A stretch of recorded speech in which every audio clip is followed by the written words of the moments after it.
Olá, gente! Sejam bem-vindos a mais uma aula de EA 772, Circuitos Lógicos. Gente, na nossa aula de hoje, nós vamos falar sobre dispositivos lógicos programáveis.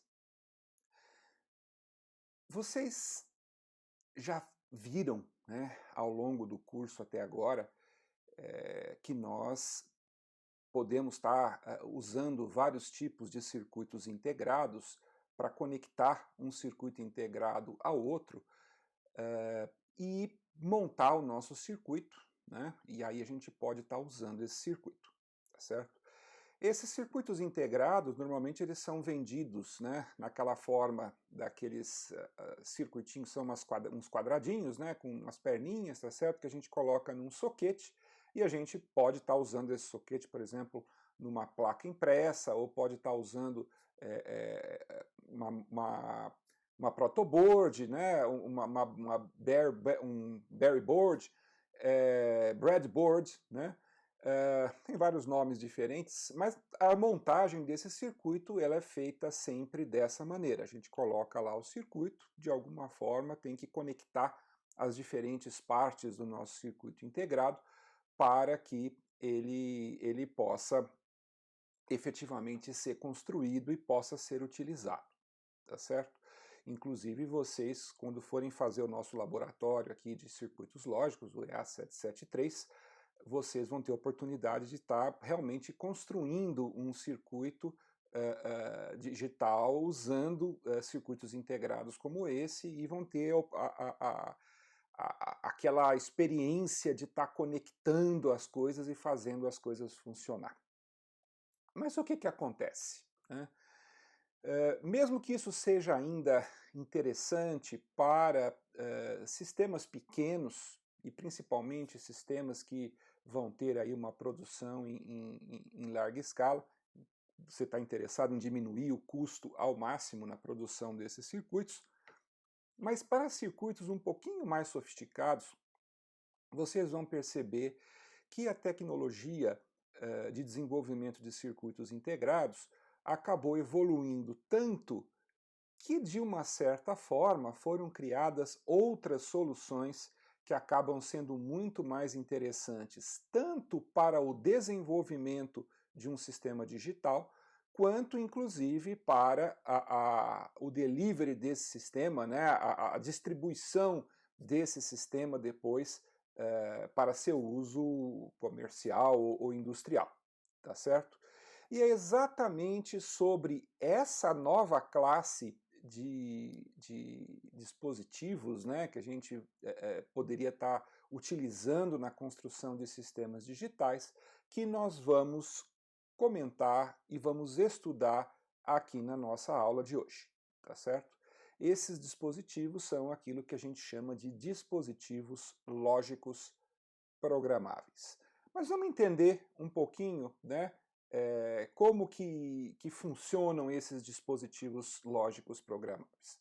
Antes da gente falar especificamente sobre os dispositivos lógicos programáveis, os PLDs, né, Programmable Logic Device, seria interessante a gente entender como que esses dispositivos eles se localizam nessa árvore que está colocada aí para vocês, que é a árvore das famílias de sistemas digitais, certo? Então, dentre os diferentes tipos de sistemas digitais, nós vemos que vão existir aí três grandes grupos, né? Os grupos de lógica padrão, os grupos, né, do lado esquerdo ali, que são aqueles que a gente já viu até agora, né, os dispositivos TTL, CMOS, ECL, na forma de circuitos integrados, tá certo? E do outro lado, lá na direita, nós temos já os sistemas à base de microprocessadores e DSPs, inclusive, que nós vimos aí na aula passada, tá certo? Esses microprocessadores, a gente sabe que são basicamente desenvolvidos por grandes empresas como Intel, AMD, existem várias empresas agora que estão fabricando dispositivos usando aquela arquitetura ARM, Mas uma coisa que a gente percebe é que para projetos de pequeno porte, dificilmente a gente vai projetar ou desenhar um microprocessador, né? Quem vai fazer isso são esses engenheiros que vão trabalhar aí na Intel, na AMD, agora a Apple também está se lançando aí para criar processadores customizados, né? Mas são as grandes empresas, tá certo? Uma pequena empresa, uma média empresa, dificilmente vai estar desenvolvendo um novo processador. O custo de desenvolvimento é muito mais alto do que a gente é capaz de bancar, ou que uma pequena ou média empresa é capaz de bancar. Somente as gigantes é que têm capacidade de desenvolver um microprocessador, tá certo? E no meio do caminho, entre os processadores de um lado e aqueles circuitos integrados com lógica padrão do outro. No meio desses dois, nós temos aquela caixinha do meio que está escrito ASICs, né? E dentro dos ASICs, nós vamos ter ali os PLDs, que são os dispositivos lógicos programáveis, as matrizes de portas, as células padrão e um circuito que seja ASIC totalmente personalizado, né? Os PLDs, por sua vez, vão se dividir entre os SPLDs, né, Simple PLD, o CPLD, Complex PLD, e as FPGAs, né, que são os Field Portable Gate Array, certo? E aí cada um deles vai estar com diferentes tecnologias. Por exemplo, o SPLD ele pode estar implementado com tecnologia difusível, né, é parecido com aquela que nós vimos aí na aula de memórias, né, para gerar as chamadas PROMs, tá certo? Pode estar implementado à base de EPROM ou à base de E2PROM. A mesma coisa ali os CPLDs, incluindo aí talvez a memória flash, né, que lá nos SPLDs acabam não sendo utilizadas, mas nos CPLDs e nas FPGAs elas são utilizadas, tá certo? E a gente pode entender que CPLD e FPGA podem ser colocados numa mesma caixinha e ser chamados todos aí de HCPLD, tá certo? Que é uma mistura aí de CPLD com FPGA. Nós vamos explicar essa grande profusão de siglas e letras, né? Na sequência aqui vocês vão entender um pouco melhor. Depois a gente pode até voltar aqui para a gente poder entender como que essas coisas estão localizadas de um lado ou de outro, tá? Então, como eu falei para vocês, lá do lado esquerdo da nossa árvore nós temos ali os dispositivos de lógica padrão, que são aqueles componentes digitais básicos, as portas lógicas, os flip-flops, os circuitos um pouquinho mais elaborados, os decodificadores, os multiplexadores, registradores, contadores, etc. São todos aqueles pequenos circuitos que a gente já tem feito aqui até agora, né? Normalmente, esses circuitos integrados são dispositivos que a gente chama de SSI e MSI, né?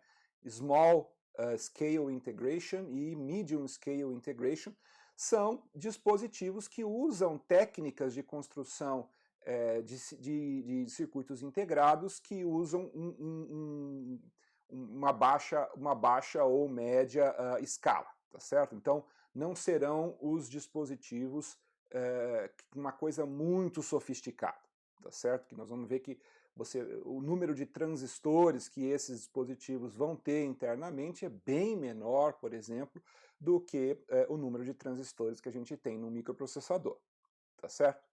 Bom, esses são aqueles que a gente já está acostumado, como eu falei. Do outro lado, a gente tem o quê? Os microprocessadores e os DSPs, né? Os Digital Sign Processors, tá certo? Esses, como eu já falei também, utilizam um método muito diferente de desenvolvimento, que é completamente orientado ao processo de microeletrônica mesmo, e você ser capaz de fazer a integração de coisas num espaço muito pequeno. São técnicas bem diferentes de projeto do que essas que a gente tem estudado aqui até agora, tá? A diferença que esses dispositivos têm em relação aos dispositivos de lógica padrão é que normalmente esses dispositivos eles são controlados eletronicamente por um programa, de instruções, tá certo?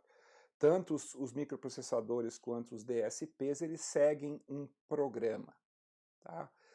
Na aula que vem, nós vamos falar um pouquinho sobre dispositivos desse tipo, tá certo? Nós vamos justamente, para efeito didático, construir um pequeno microprocessador para vocês verem que é possível construir um microprocessador a partir, por exemplo, de dispositivos de lógica padrão, tá certo?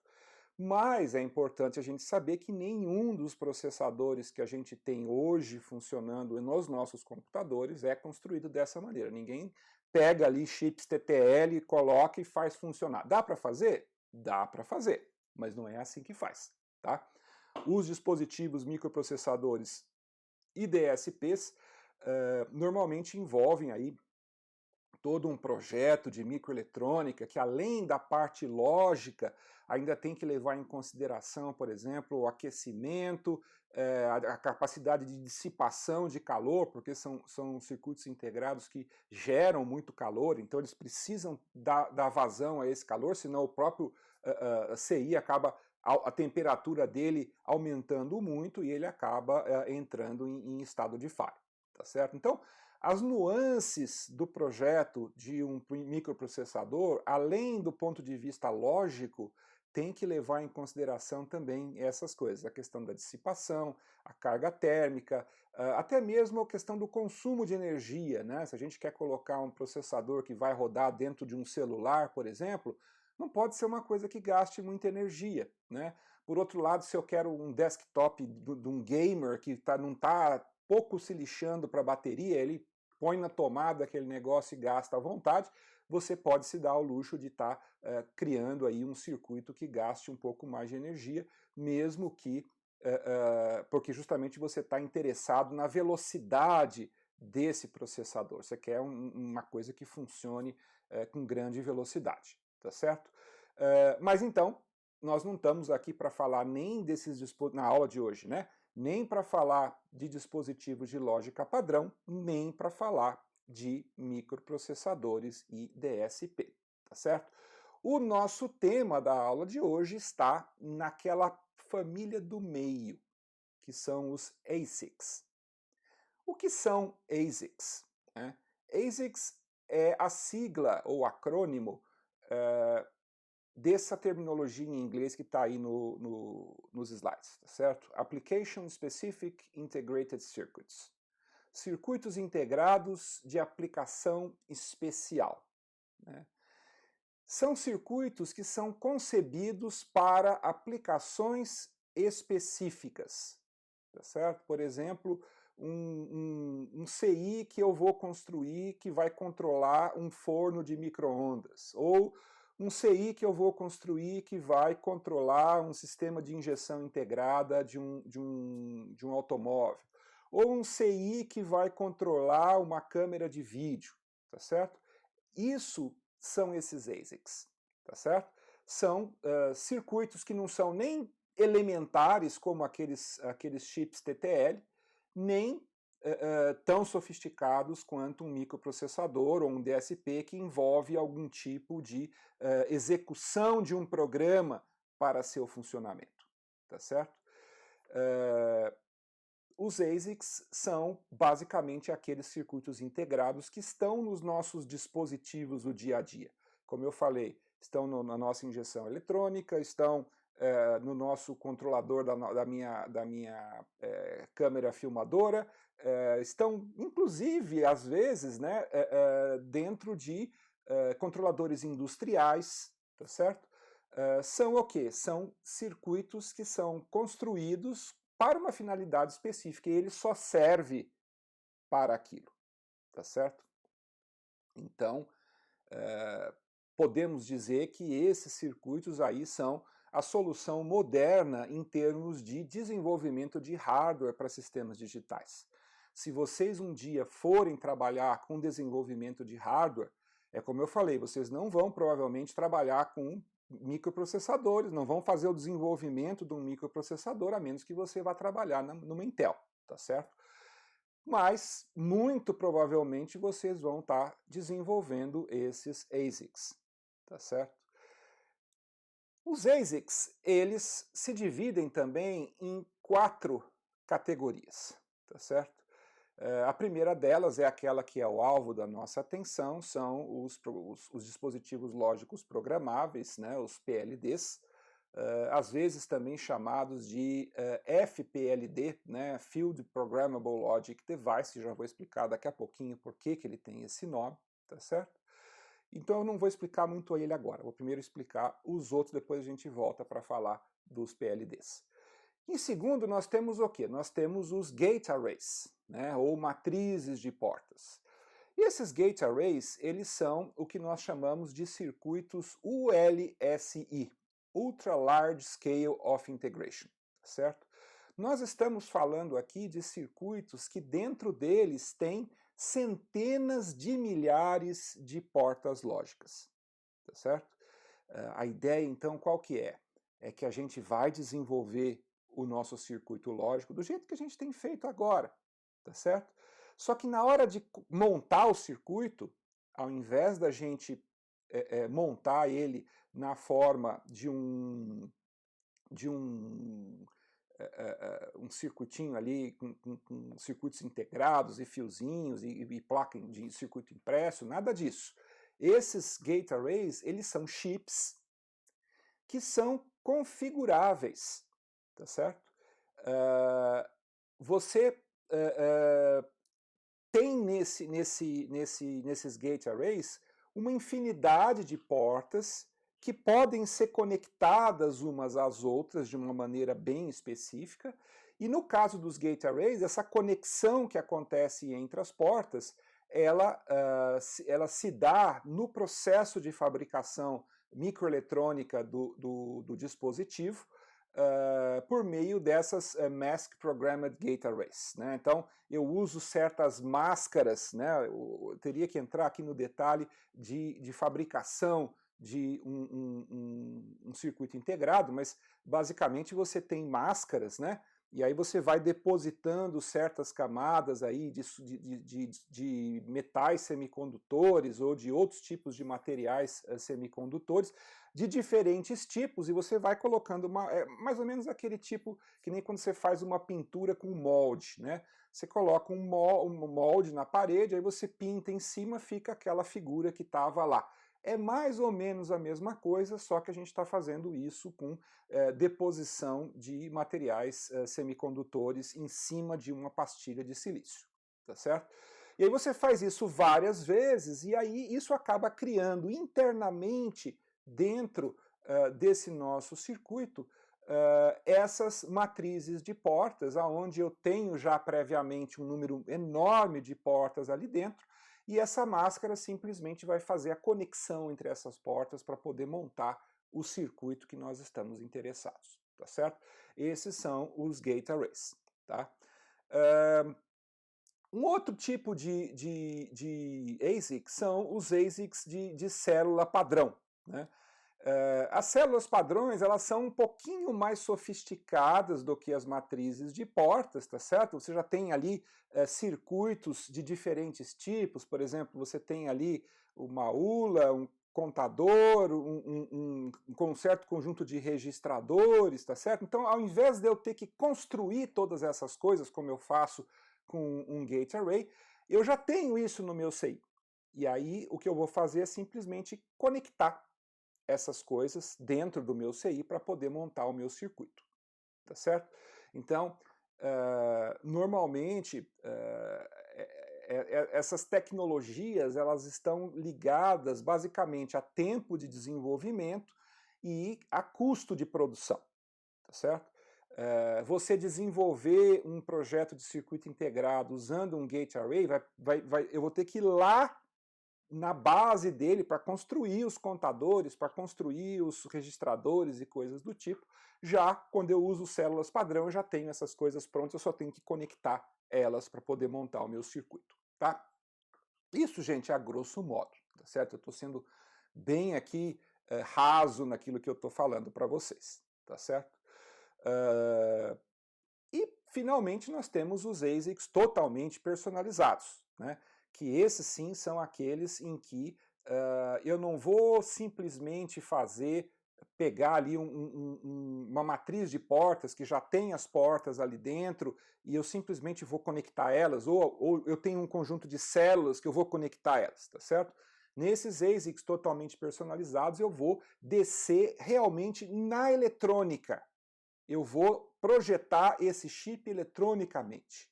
Por quê? Porque eu não estou só interessado em fazer com que ele funcione e que seja barato. Eu estou interessado que ele fique pequeno, pequeno o suficiente para poder caber aonde ele precisa ficar, tá certo?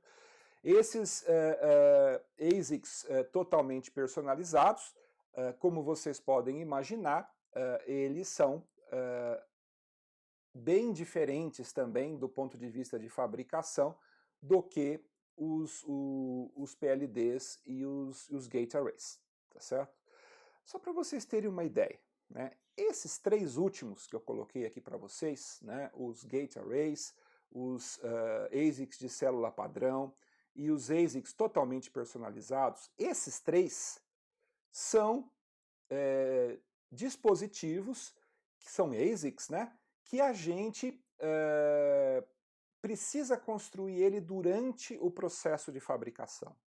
Então, eu sou uma empresa que eu vou precisar de 1 milhão de partes dessa para construir as minhas placas, para construir os meus computadores, para construir, sei lá, os meus fornos de micro-ondas, para construir o que eu estou construindo. E eu vou então gastar um certo tempo para projetar esse ASIC, tá certo? Aí eu mando ele normalmente aí para uma empresa especializada na fabricação de ASICs, eles vão fabricar esse ASIC para mim, tá certo? Eu vou testar, vou ver se ele atende às minhas especificações. Se funcionar, eu mando ele para ser executado em produção, tá certo? E aí eu não vou comprar 1, 2, 3, eu vou comprar 1 milhão, 2 milhões, 3 milhões de chips, tá certo? E aí, nessa sequência que eu coloquei aqui para vocês, né, os Gate Arrays, depois os ASICs de célula padrão e depois os ASICs totalmente personalizados, a gente vê o seguinte.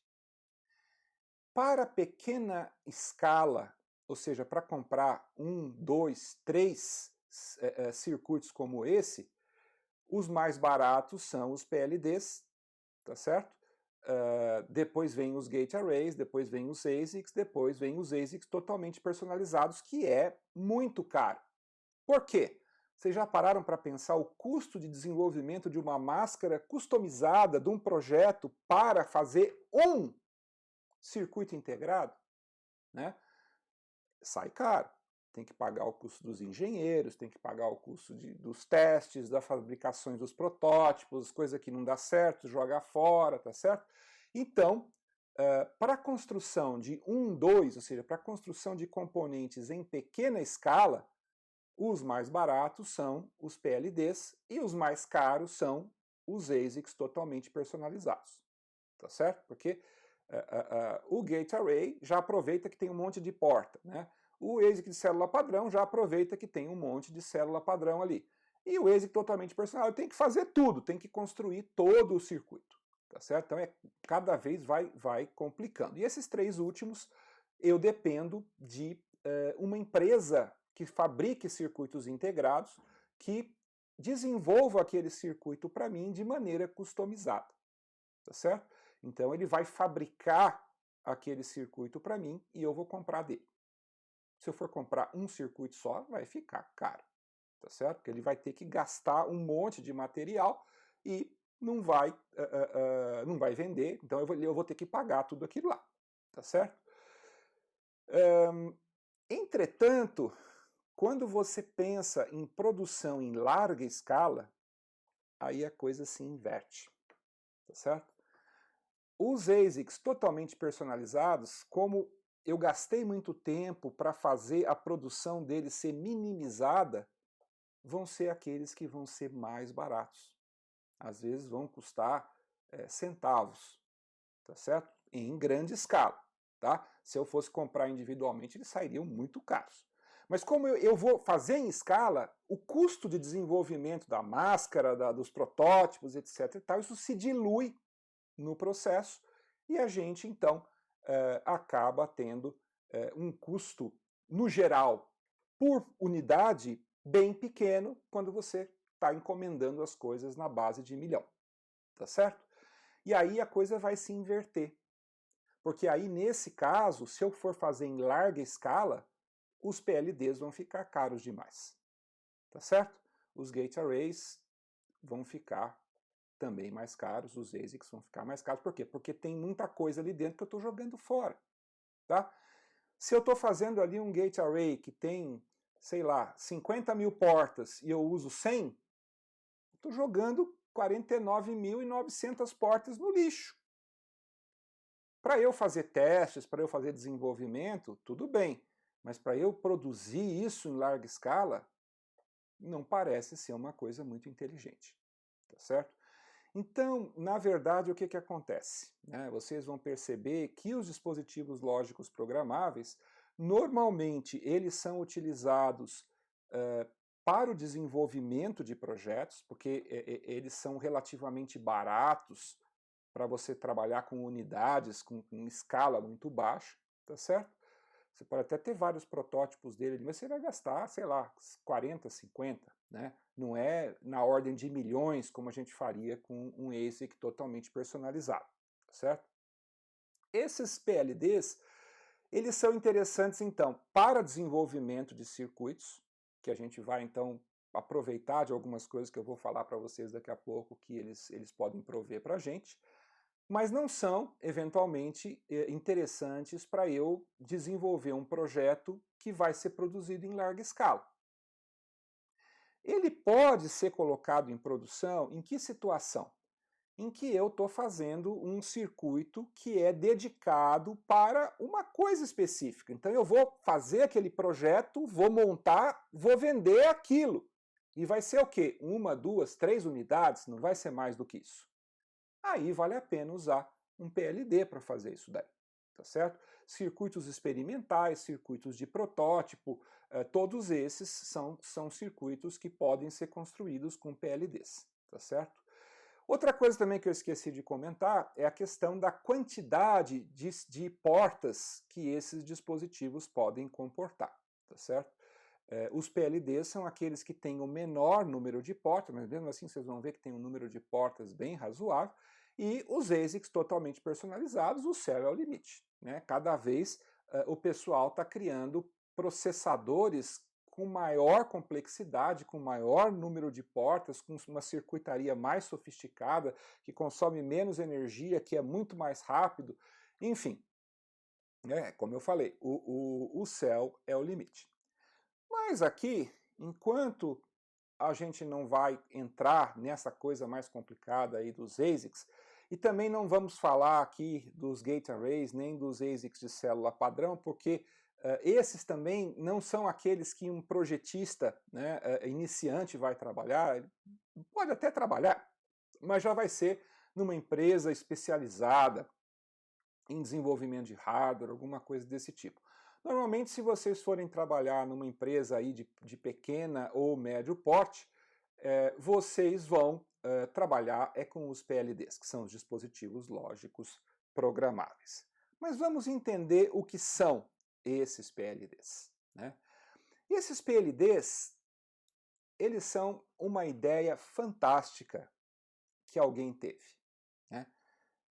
À medida que a indústria da microeletrônica foi evoluindo e as pessoas conseguiram fazer circuitos cada vez mais integrados, ou seja, menores, ocupando um espaço físico menor, foi sendo possível o quê? Você miniaturizar o sistema a tal ponto que eu conseguiria colocar aí num chip do tamanho de um alfinete, né, da cabeça de um alfinete, eu sou capaz de colocar ali coisa da ordem de 100 mil portas, tá certo?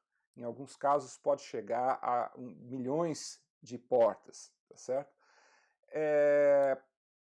E aí, veja, mesmo que eu tenha tudo isso ali dentro, se eu fabricar isso em larga escala e puder reutilizar esse projeto para vender um número de unidades muito grande, o preço acaba caindo.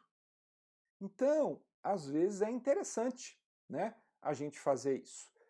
Mas a vantagem maior disso não é essa, gente. Vocês vão entender isso quando vocês estiverem fazendo lá o 773. Né? Construir, montar um circuito digital é um negócio que dá trabalho. Né? Ou você tem que descascar fio, né, que nem o pessoal faz lá no laboratório, né, e vai conectando as perninhas lá dos circuitos integrados, ou você tem que desenvolver uma placa de circuito impresso, tem que mandar queimar essa placa de circuito impresso, aí você tem que colocar todos os componentes ali, soldar, enfim. Tem um trabalho de desenvolvimento do circuito que é complicado. Agora, já imaginaram se eu projeto logicamente o meu circuito, parece que está funcionando, eu vou lá e queimo. Na hora que eu vou pôr ele para executar, eu descubro, putz, não era bem isso, eu precisava fazer de um jeito um pouquinho diferente. Né? Já era. Aquele chip já não serve mais para nada, eu tenho que fazer outro e vou ter gasto. Nós vamos ver que com os dispositivos lógicos programáveis isso não vai acontecer, porque nós vamos poder usar o mesmo dispositivo lógico programável para montar um monte de circuitos diferentes. Tá bom, professor, mas o senhor falou um monte de coisa, mas não explicou ainda o que é esse tal de dispositivo lógico programável, tá? De uma maneira muito simples, gente, eu vou falar para vocês, e aí vai ficar bem fácil de vocês entenderem. Imagina como se alguém tivesse colocado ali um número gigantesco de portas lógicas de todos os tipos dentro desse meu circuito integrado e inventou alguma maneira por meio do qual eu consigo conectar essas portas de uma maneira fácil, rápida e, muitas vezes, automática. Não tem que ter o trabalho de ficar conectando as coisas uma a uma. Tá certo? Isso é um dispositivo lógico programável. Tá certo? Então, ao invés de eu ter que ficar comprando um monte de CIs TTL e ficar conectando uns nos outros, eu compro um dispositivo lógico programável, coloco o meu circuito inteirinho dentro de um único chip, que é o dispositivo lógico programável, e põe ele para funcionar. Tá certo? Então, é uma maravilha, gente. E vocês vão ver isso lá no laboratório também. Porque na primeira aula vocês vão fazer do jeito difícil, montando os circuitinhos. Na segunda aula vocês vão já usar um dispositivo lógico programável, uma FPGA, que eu já vou falar dela daqui a pouquinho. E aí, né, vocês vão ver a maravilha que isso fez para o desenvolvimento de hardware. Tá certo? Por quê? Porque, na verdade, desenvolver hardware virou quase que operar um programa de computador, montar a conexão dentro do programa e o programa ele faz tudo para a gente. Mas vamos devagar, vou explicar para vocês como que acontece isso, tá certo? Bom, esses dispositivos lógicos programáveis, então, eles podem ser adaptados para criar muitos circuitos digitais, desde portas lógicas até estruturas extremamente complexas, como eu falei, é possível até construir um pequeno processador usando um dispositivo lógico programável. Economicamente, isso não vai ser muito interessante, mas é possível de ser feito, tá certo? Aliás, o projeto lá do EA773 é a construção de um pequeno processador, tá certo? Vocês vão chegar lá. Bom, esses dispositivos lógicos programáveis, eles vêm seguindo numa sequência de tecnologias que já está há um bom tempo em evolução. Então nós temos aí dispositivos lógicos programáveis que têm aí centenas de portas, até dispositivos lógicos programáveis que têm milhões de portas, tá certo? Eles podem ter também variáveis números de entradas e saídas, então desde algumas poucas, né, 4, 5, 10, até centenas de entradas e saídas no mesmo circuito, tá certo? Os dispositivos mais simples e mais baratos são aqueles que, da mesma maneira que as PROMs, lá na aula de memórias, eles só podem ser programados uma única vez. Então, a gente fala, eu queimo, né, esse meu dispositivo e ele passa a funcionar daquele jeito, mas eu não consigo mudar, ele vai ficar daquele jeito. Se eu fiz errado, eu tenho que jogar fora, tá certo? Até os dispositivos mais modernos, aonde eu posso fazer com que o projeto lógico interno do PLD mude rapidamente, enquanto às vezes até o chip já está conectado numa placa de circuito impresso, tá certo? Nós já vamos falar um pouquinho para vocês e vamos explicar, vamos dar alguns exemplos de como que isso funciona.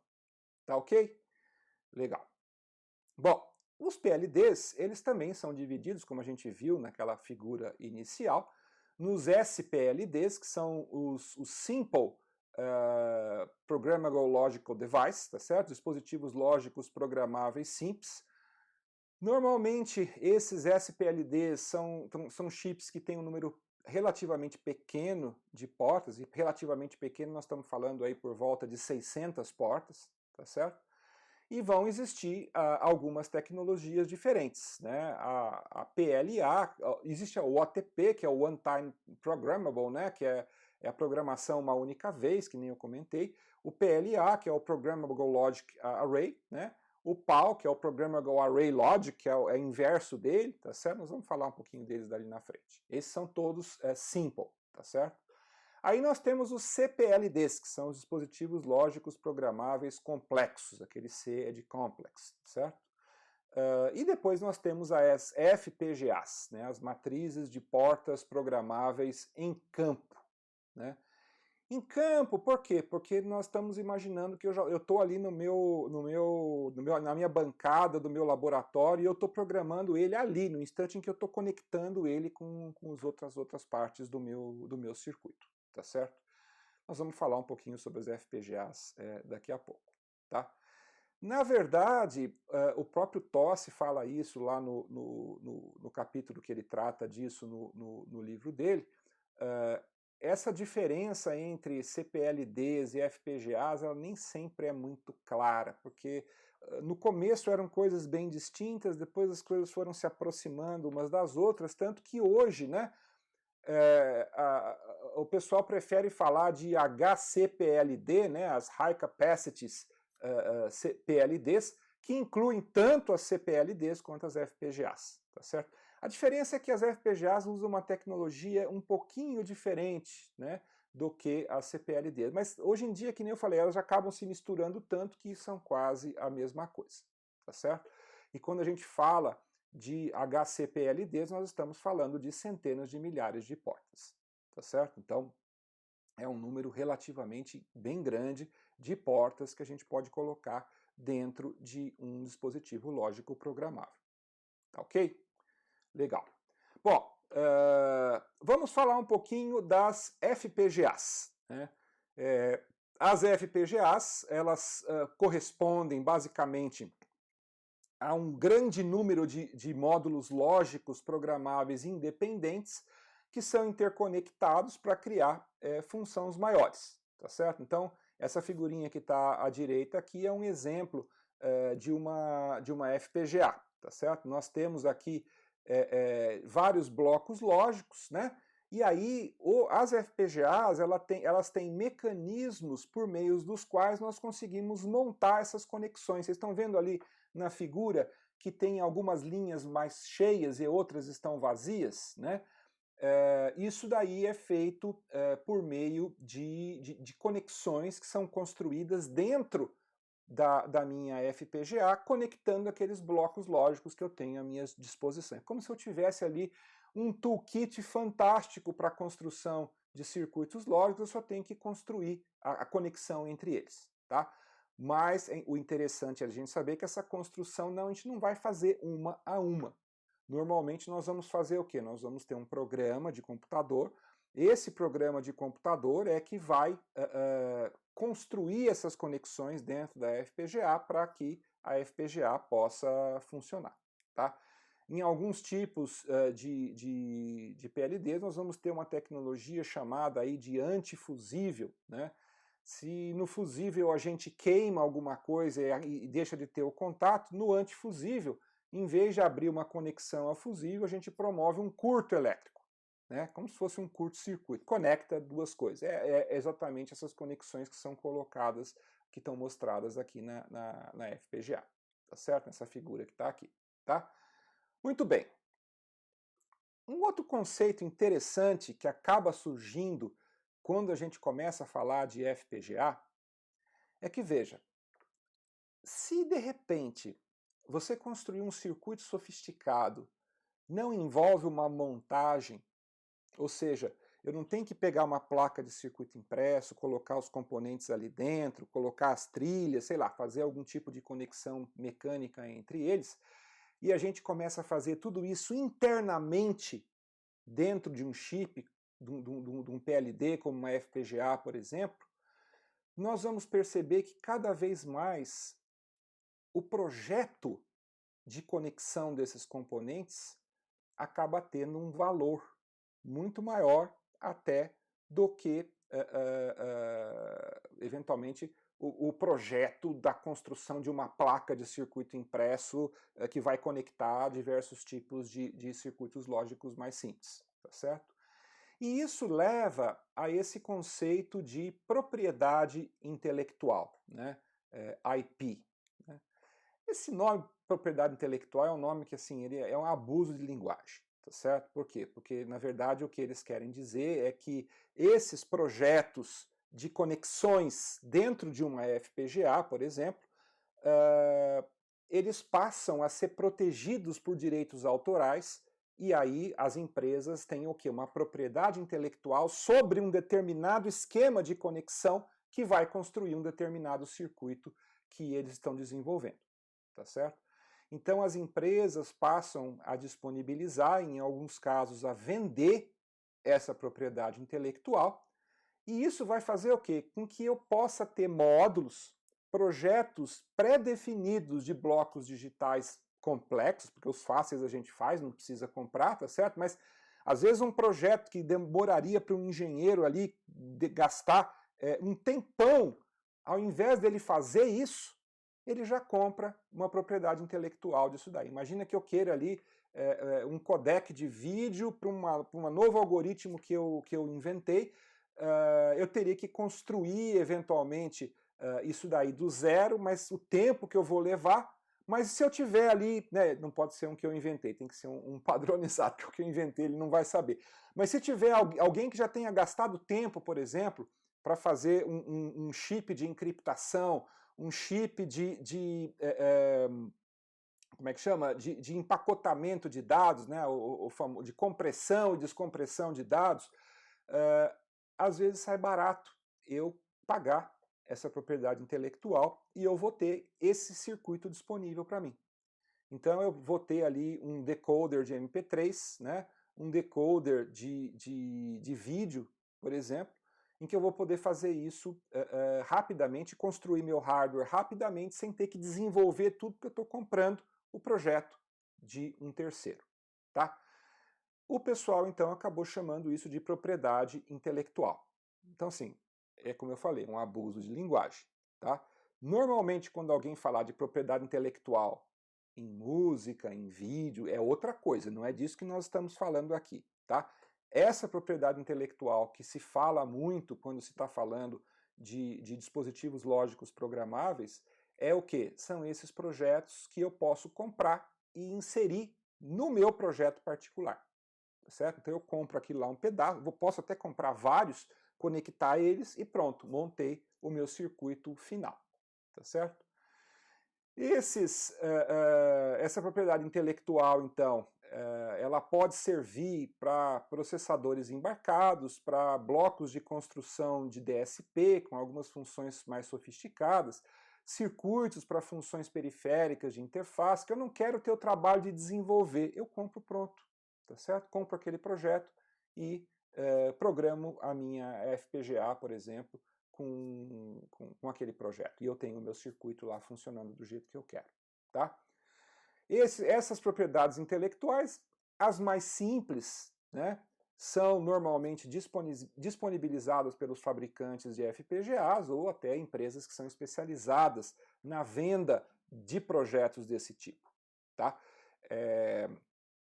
Aliás, né, não sei se vocês sabem, né, o processador ARM, que é como é que chama? Um dos processadores que está sendo mais na moda, né, porque a grande parte dos celulares são chips desse tipo ARM, ele é vendido nessa forma também. Tá? Embora aqui nós estamos falando de um processador e não de um PLD, mas ele também é vendido na forma de propriedade intelectual. É um projeto que é usado, não nesse caso para programar um PLD, mas para você fazer a produção de um CI, um circuito integrado, que incorpora aquele projeto. Tá certo?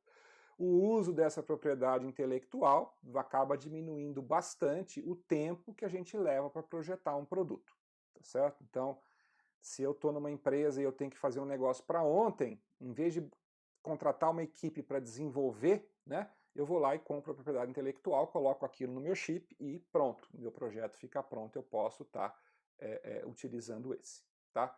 Um exemplo para vocês terem uma ideia do que é essa propriedade intelectual é essa biblioteca NIOS 2, que é uma biblioteca que é vendida aí pela Altera, né?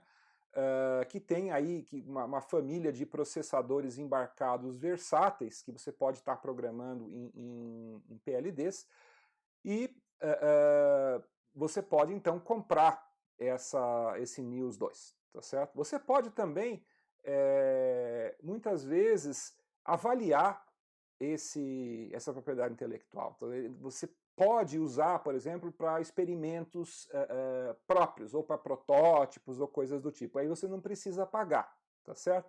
Então, muitas vezes é possível você experimentar o uso de uma propriedade intelectual para ver se ela te atende, tá certo? Você vai construir pequenos protótipos e verificar se aquilo lá está funcionando como deve, tá certo? Mas, em geral, se eu quiser fabricar, né, aqueles circuitos lá, de alguma forma, construir aí diferentes tipos de PLDs para fabricação, eu tenho que pagar. Ou no caso de um processador ARM, ou no caso de outros tipos de outros ASICs, né, como aqueles ASICs customizados, eu tenho que pagar essa propriedade intelectual.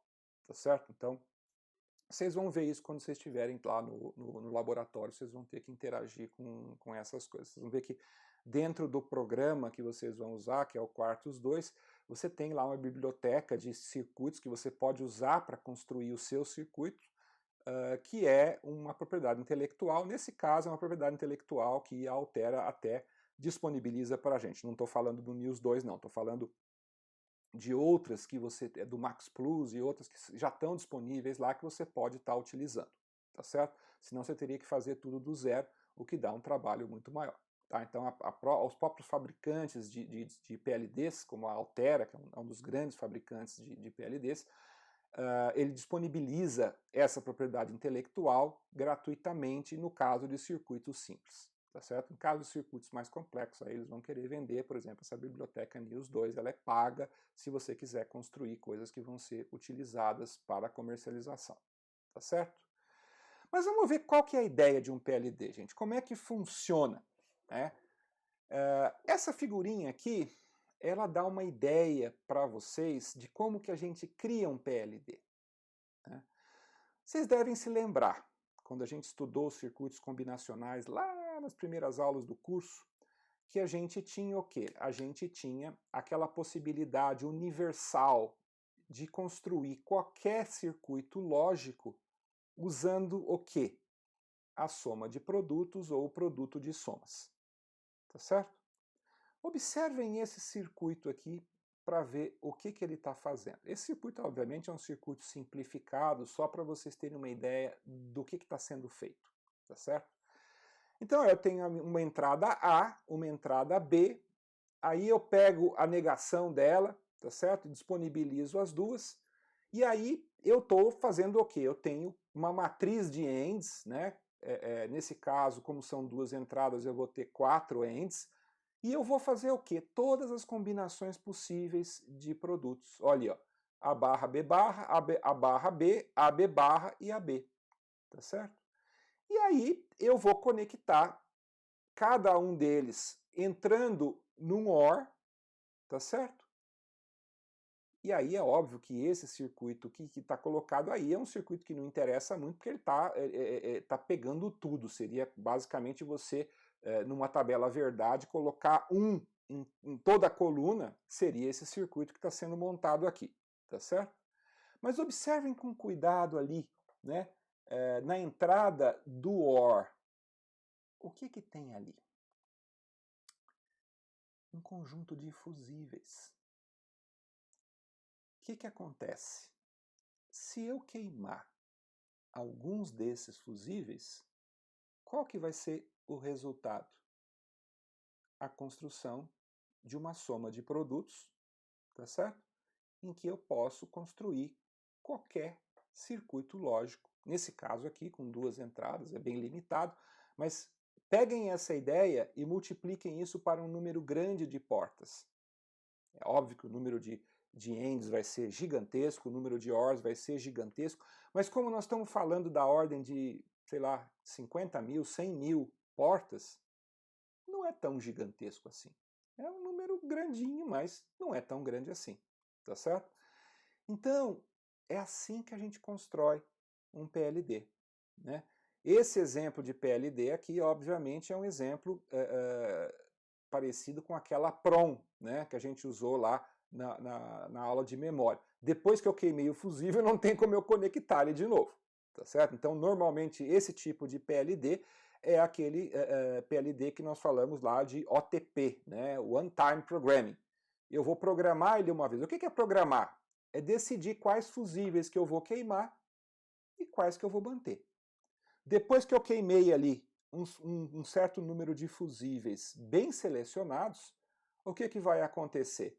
O meu circuito lógico fica construído e esse circuito vai ser igual a uma tabela verdade, tá certo? Que pode ser qualquer coisa, tá? Então eu posso estar construindo qualquer tipo de circuito combinacional usando esse tipo de arranjo, tá ok? Legal. Mas o que acontece, né? Vocês perceberam aqui a profusão de linhas, aqui pontinhos, conexões. Fica complicado de entender esse circuito nessa notação tradicional de circuitos lógicos. E o pessoal, então, que trabalha com dispositivos lógicos programáveis, eles criaram uma notação alternativa que é exatamente aquilo lá. Aqui é simplesmente uma representação diferenciada. Então, o que eu vou ter? Eu vou ter uma matriz ali do lado esquerdo e vou ter uma matriz do lado direito, tá certo?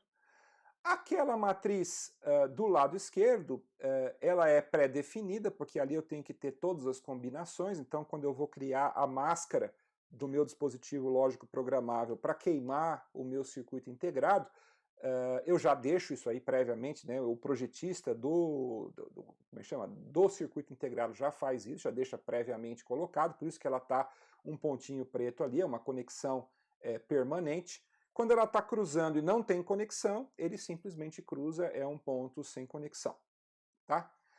E do lado direito, nós vamos representar os fusíveis intactos com aquele xizinho em cima como é que chama? Do cruzamento ali daquela matriz, tá certo? E aonde não tem conexão, onde eu vou ter um fusível queimado, eu simplesmente não coloco nada, tá certo? Então vamos entender ali o que está acontecendo. Olha, na saída daquele A barra B barra, na verdade, ele está tendo duas entradas. Eu estou colocando uma única linha, mas reparem que tem dois pontinhos ali, tá certo? Então é como se eu tivesse duas entradas, do A barra e do B barra. Os dois estão entrando ali no end, não é uma entrada só, tá? Isso aqui é uma representação. Da mesma forma ali na saída, ó, aquela linha que está indo no O1, por exemplo, ela está fazendo o quê? Olha, ali é um fusível intacto, então eu vou ter A barra B OR AB barra. É o que está saindo de O1, tá certo? Ó, do lado esquerdo ali tem a formulinha para vocês verem. O2, eu só tenho um ponto, é ali embaixo, né? Então, inclusive está errado esse negócio aqui.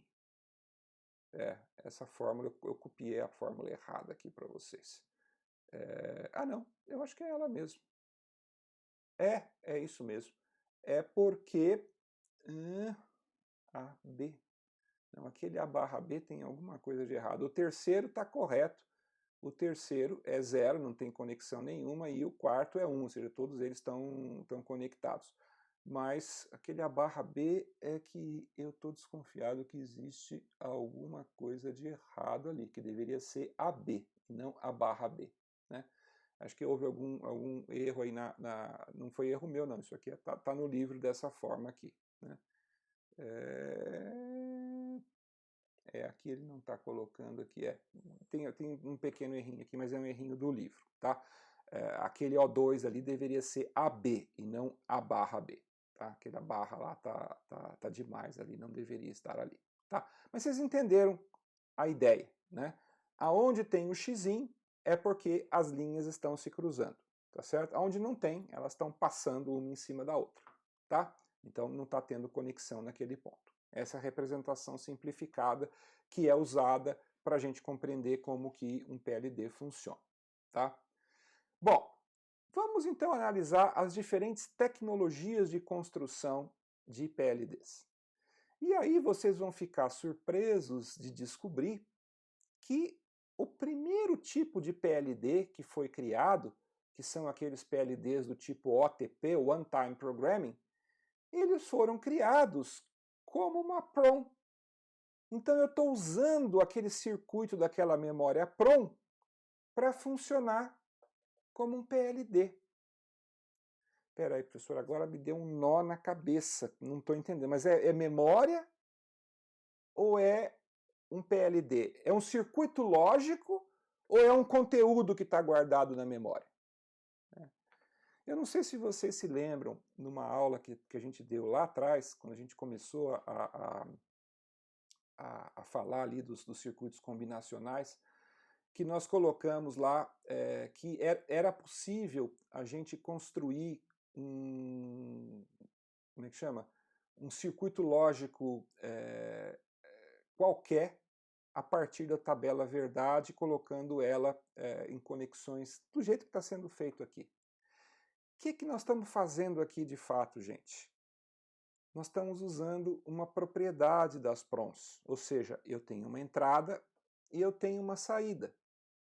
Se para uma determinada entrada eu sempre vou ter a mesma saída, internamente é como se aquilo fosse um circuito lógico combinacional, tá certo? Então nós vamos fazer o quê? Nós vamos usar as PROMs, mas os endereços vão ser o quê? Vão ser as entradas do meu circuito. E as saídas da memória são as funções lógicas das entradas, tá certo? Vejam o exemplo da tabelinha que tem ali do lado direito, tá certo? Olha, naquela saída O3, tudo que tem 1 vai ser o quê? Vai ser a coisa negada. Tudo que tem 0 não tem. E aí eu vou escolher só aqueles que estão com 1, tá?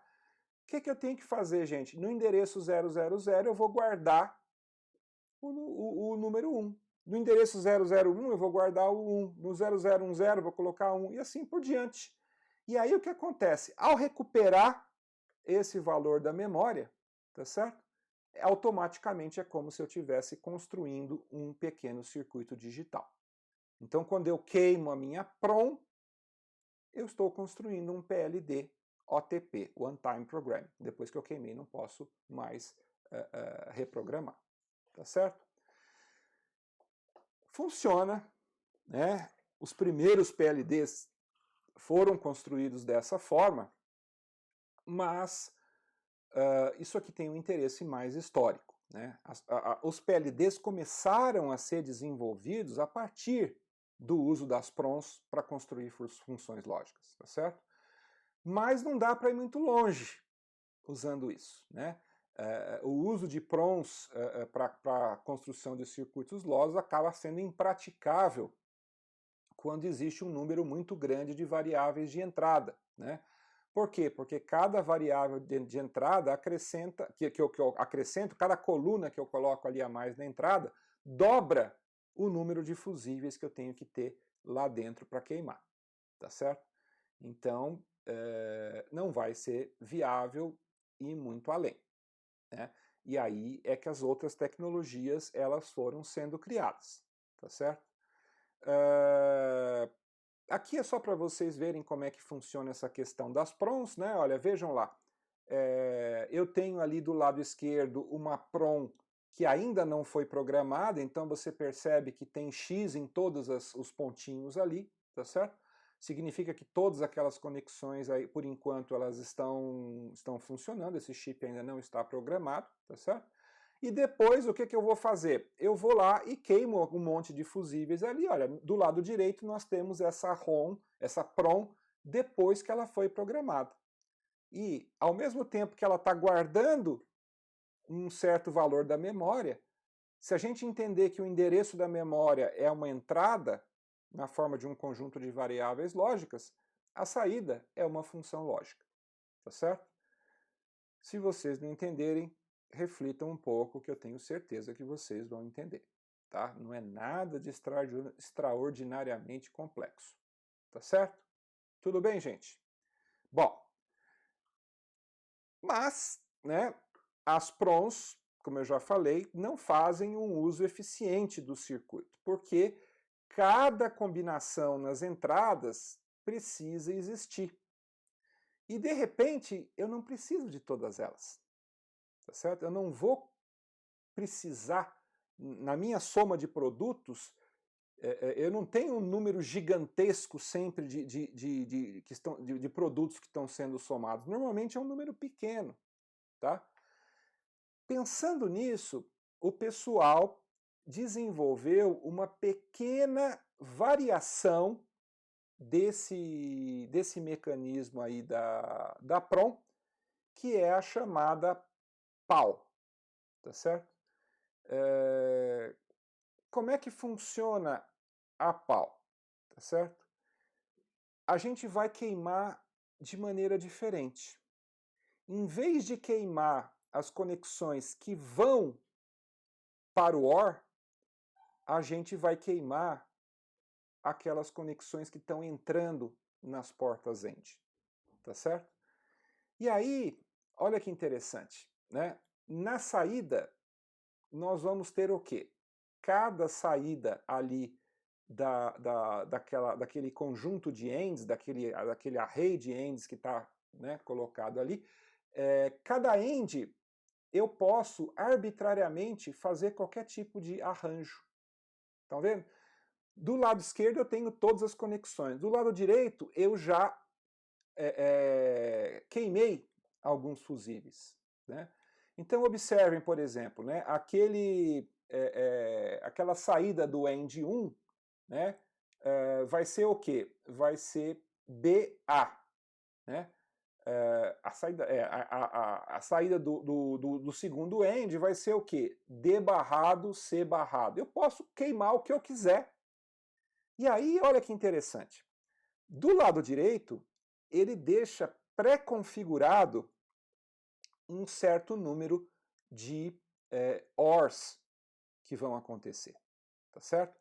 Então, nesse caso aqui, né, isso já é queimado na máscara de uma PAL, tá certo? Nesse primeiro caso aqui, ele está fazendo o quê? Ele está dizendo que o máximo de somas que eu posso fazer na minha soma de produtos é 4. Mas eu posso somar qualquer coisa. Vocês percebem? Então, essa pequena mudança na logística da coisa, de programar as entradas ao invés de programar as saídas, tornou muito mais fácil a construção de funções lógicas mais próximas daquelas que vão nos interessar. Tá certo? Por exemplo, né, olha, reparem o caso ali do O3. Tá certo? O O3 ele está colocando 4 parcelas, se vocês forem olhar. É a primeira linha ali do lado direito dos ends, tá certo? Então tem os primeiros 4 pontos estão todos conectados. Então, o que isso significa? Olha, eu estou fazendo ali na primeira linha, eu estou tendo o quê? AB. Então, olha ali na equação, AB. Na segunda linha, eu estou fazendo o quê? C barra D barra. C barra D barra.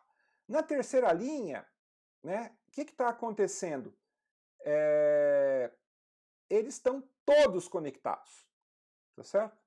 Então, a gente sabe que quando tem tudo conectado, inclusive ele e o contrário dele, aquilo lá é igual a zero, tá certo? Se eu fizer A mais A barrado, tá certo? No final das contas, eu vou ter, né, o end dessas coisas todas, né, o end do A e do A barrado, não é mais, né, A vezes A barrado, que dá igual a zero, tá certo? Então, eu vou ter zero na terceira linha e zero na quarta linha ali. E aí aqueles quatro estão fazendo uma soma, que é o O3, tá certo? Se eu quisesse olhar ali o O2, eu vou ter o quê? Vai ser um CB barrado A, né? Mais a segunda linha é zero, a terceira linha é zero, terceira... Então, seria somente um único elemento. Então, vocês percebem que com essa PAL, que é uma PAL específica que permite 4 diferentes tipos de somas, eu posso fazer somas com 4, com 3, com 2 ou com 1, tá certo? Então, eu consigo ter uma variedade enorme e eu consigo fazer chips que não preciso colocar todas as combinações, tá certo? Então, cabe muito mais possibilidades num espaço muito mais reduzido, tá certo? Então, essas PALs, elas ficaram bastante populares, né? E até hoje elas são muito baratas, a gente pode comprar uma PAL e colocar ali uma lógica qualquer. Às vezes, isso é mais fácil do que a gente pegar as portinhas lógicas umas a uma e montar um circuito enorme, tá certo? Então, a PROM, como eu falei, é a ideia, o conceito, mas isso não é usado na prática, mas a PAL não. A PAL, ela é usada, sim, para a construção de pequenos circuitos. Primeiro porque ela é muito barata, tá certo? É muito fácil de programar, então você rapidamente gera o seu circuito inteirinho ali dentro, sem erro, sem nada, tá certo? É uma boa coisa, tá? Então, a PAL é bastante usada. Aqui nós temos um exemplo de uma PAL comercial, que é a PAL 16L8, né? Essa PAL ela tem 10 entradas lógicas e 8 funções de saída. Cada porta-OR de saída tem conexão fixa com 7 saídas. Então, vocês lembram que naquele exemplo anterior tinha com 4, essa aqui tem 7. Ter 7 significa que pode ser 7, 6, 5, 4, 3, 2 ou 1, tá certo? Tanto faz, tá? Então eu posso estar me dando ao luxo de estar usando um número enorme, né, até 7 somas, porque a PAL é muito barata, tá certo? Então, né, com essa configuração, essa PAL pode gerar funções com até 7 termos, que é uma coisa bem flexível, tá certo? Se eu tiver um número menor de termos, não tem problema, é só não usar aquelas portas. Vocês percebem? Então, à medida que eu vou pondo essas PAL, é óbvio que eu vou comprar uma PAL que seja próximo do número de portas que eu tenho, mas não tem problema de ter a mais, tá? Porque é muito barato, é coisa de centavos, tá certo? Não sei dizer o preço exato da PL, tá? Estou fazendo só aqui um esforço de retórica, tá certo? 6 das 8 saídas, elas podem ainda ser realimentadas para a matriz AND, tá? Então, internamente, eu posso pegar a saída da PAL e fazer uma realimentação. Então, a gente percebe que essa PAL, inclusive, permite a construção de circuitos mais complicados. Por exemplo, a gente consegue construir um flip-flop internamente, dentro da PAL, tá? Porque ele faz essa realimentação internamente, tá certo? E isso pode ter muita utilidade aí na geração de vários tipos de lógica combinacional, tá? Comercialmente também existem várias variações, né, que podem ser encontradas, não nessa PAL, mas em outras PALs. Então, podemos encontrar PALs que têm buffer tri-state na saída, para eu já poder colocar ela no barramento. Posso ter PALs que já estão acopladas com flip-flops, né, e mais uma entrada de clock, para eu ter dentro da PAL o combinacional e mais o flip-flop. Então, assim, a gente percebe que dependendo da PAL, ela pode ter tudo que eu preciso, né? Com uma única PAL, eu ponho o meu circuito completo ali dentro, um único chip. Não precisa conectar nada. E um chip barato. Às vezes, uma PAL pode ser que custe a mesma coisa do que um circuito 7.4, porque é tudo muito barato. Tá? Um outro exemplo aqui é essa PAL16R8, que tem 8 saídas com registradores, que também servem como entradas, e mais 8 entradas dedicadas, tá certo? Então, seria um exemplo, uma variação daquela lá, que é uma PAL mais simples, que é puramente combinacional. Essa PAL R8, ela tem os registradores internamente a elas, tá certo? E aí tem várias coisas, eu teria que olhar todo o leque de fabricantes de PAL para poder estar escolhendo a PAL adequada para você usar no seu circuito. Tá? Aí alguém teve uma ideia. Poxa, se eu uso a PROM para programar a conexão do ZOR e eu uso a PAL para programar a conexão do ZEND, será que eu não podia ter um chip que eu pudesse programar os dois? E é exatamente isso que foi essa FPLA, tá certo? Ele é um arranjo lógico programável em campo, esse F é de Field, né? Field Programmable Logic Array, tá certo? As FPLAs elas foram desenvolvidas na metade da década de 70, ela está usando então uma configuração, eu posso queimar os fusíveis, né? Tanto como chama, da matriz END, ou seja, daquelas conexões END, como da matriz OR programável. Então eu tenho o fusível dos dois lados, tá? Essas FPLAs elas podem ser usadas em projetos de máquinas de estado, em que um grande número de termos produto é necessário em cada expressão de soma de produto. Eu não vou encontrar uma PAL apropriada para eu poder estar construindo isso. Eu vou fazer isso com uma FPLA. Tá? Mas as FPLAs elas acabaram perdendo o encanto e acabaram não se tornando tão populares como as PALs, porque logo em seguida surgiram essas GALs, né, que é o Generic Logic Array, arranjo de lógica genérica. Esse GAL, gente, ele é uma PAL com esteroides, tá? Vamos falar dessa maneira. Né? A GAL é uma arquitetura muito similar à PAL, tá? Mas ao invés de eu usar tecnologia de fusíveis, eu vou usar uma E2-PROM. Vocês perceberam a grande vantagem da GAL? A PAL, uma vez que eu queimo ela está queimada, eu não posso fazer mais nada, o circuito é aquele, não vai mais mudar. Mas a GAL, como ela tem uma E2-PROM internamente dentro dela, vocês lembram que a E2-PROM é uma memória que eu posso estar reprogramando várias vezes, tá certo? Então, a GAL é a mesma coisa que uma PAL, mas eu posso agora reprogramar. Né? Particularmente essas GALs que foram disponibilizadas, elas usam uma matriz de E2-PROM que podem ser apagadas e reprogramadas pelo menos umas 100 vezes. É óbvio que você não pode fazer isso infinitamente, não é que nem uma memória flash que tem uma capacidade de ser apagada um número muito maior de vezes. A PAL, essa GAL, desculpe, né? Ela, depois que você reprogramou ela umas 100 vezes, aí você não consegue mais reprogramar. Tá certo? Vai chegar uma hora que chega no limite dela. Mas de qualquer forma, gente, se a gente está testando, né, eu posso usar, por exemplo, uma GAL para fazer um protótipo. Uma vez que ficou bom, ficou pronto, é aquilo mesmo, aí eu mando queimar uma PAL. Tá certo?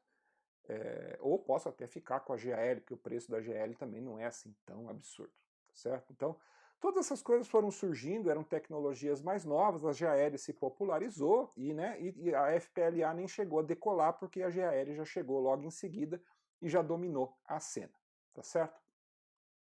Aqui só para vocês terem uma ideia de como que são esses circuitos integrados, vocês percebem que eles são muito parecidos com aqueles chips TTL que a gente tinha mostrado para vocês anteriormente, tá certo? É uma caixinha preta com um monte de perninha que eu saio conectando aí esses terminais aí para poder ter as entradas e as saídas da PAL, da GAL e da FPLA. Inclusive, os chips são muito parecidos, a gente só consegue descobrir que é realmente, né, no primeiro caso, uma PAL, porque está lá escrito, né? O segundo ali em cima é uma GAL, porque também está escrito. E o terceiro não está escrito, tá certo? Mas quando eu fui pegar esse chip aí, eu tive o cuidado de pegar essa figura de um lugar que tinha um datasheet de uma FPLA, tá certo? Então essa aí realmente é uma FPLA, tá certo? Não está escrito FPLA, mas se vocês forem procurar esse componente, né, o 82S153N, né, N82S153N-F, vocês vão ver que isso daí vai ser uma FPLA. Tá certo? Legal. Bom, como que funciona essa GAL que eu falei para vocês? Né? A GAL, ela funciona usando essa tecnologia OLMC, né? Output Logic Microcell. Ela é feita em cima desse conceito de macrocélula. Tá? Por quê? Porque a GAL ela não é tão simples como a PAL, que ela só gera circuitos combinacionais. Ela permite, né, além daquelas portas AND e OR que são tradicionais na PAL, então a GAL tem isso também, mas a GAL tem o quê? Tem flip-flops opcionais para poder construir registradores, contadores e coisas do tipo, e tem também buffers tri-state para saída e multiplexadores de controle para selecionar diferentes modos de operação. Tá? Então, assim, as GAL elas são o substituto genérico perfeito, e para ficar mais legal ainda, quando eles construíram as GALs, eles construíram elas compatíveis em termos de pinagem com as PALs. Então eu posso, por exemplo, pegar um soquete, colocar uma GAL, aí eu fico testando várias coisas, tá certo? Ah, esse aqui funcionou. Aí eu tiro aquela GAL, programo uma PAL e coloco naquele mesmo soquete, ele vai funcionar, porque ela é compatível pino a pino com a PAL. Então foi uma grande jogada para roubar, né, o mercado das PALs, tá certo? Vou ter ainda, dentro da GAL, algumas posições específicas na memória 2PROM que são usadas para controlar essas conexões programáveis e outras opções de configuração aí para a GAL, tá certo? O software de programação cuida automaticamente de todos esses detalhes, a gente não precisa nem se preocupar, a gente só tem que programar, tá certo? As GALs, portanto, são dispositivos SPLDs baratos, versáteis, tá certo? E que muitas vezes resolvem o nosso problema muito facilmente, tá certo? Então é um PLD muito interessante. Aqui só para vocês terem uma ideia, como que é uma dessas células de macrocélulas, né, que a gente falou ali, tá certo? Ó, reparem que do lado esquerdo ali a gente tem o quê? A gente tem aquela matriz de ANDs e ORs, tá certo? Tem os meus pinos da entrada ali, né? Aí eu tenho a saída ali do meu, como é que chama? Eu tenho a saída ali do meu OR que entra num flip-flop, mas entra também direto ali no multiplexador e entra também direto ali com a entrada negada e também a saída negada do flip-flop, tá certo? E aí, esse multiplexador, eu posso, então, configurar para usar o que eu quiser. Se eu quiser usar com registrador, eu vou multiplexar para sair aquela saída Q. Se eu quero o valor sem ser negado, eu vou pegar aquele segundo, ou vou pegar o primeiro, ou vou pegar o quarto. Tudo isso para a gente poder escolher exatamente. Esse multiplexador ele é configurado ali por um daqueles endereços da E2PROM que vai estar dizendo qual daquelas saídas que eu vou estar utilizando. Então eu posso programar do jeito que eu quiser. Se eu quiser um circuito sem flip-flop, eu consigo. Se eu quiser um circuito com flip-flop, eu também consigo. E ainda tem, se vocês olharem ali na ponta, um tri-state, tá certo? Para poder colocar na saída. E ainda, né, tem um outro multiplexador que permite uma realimentação da matriz. Lembra que eu falei para vocês que era possível você pegar e realimentar internamente? Né? A GAL também permite essa realimentação interna.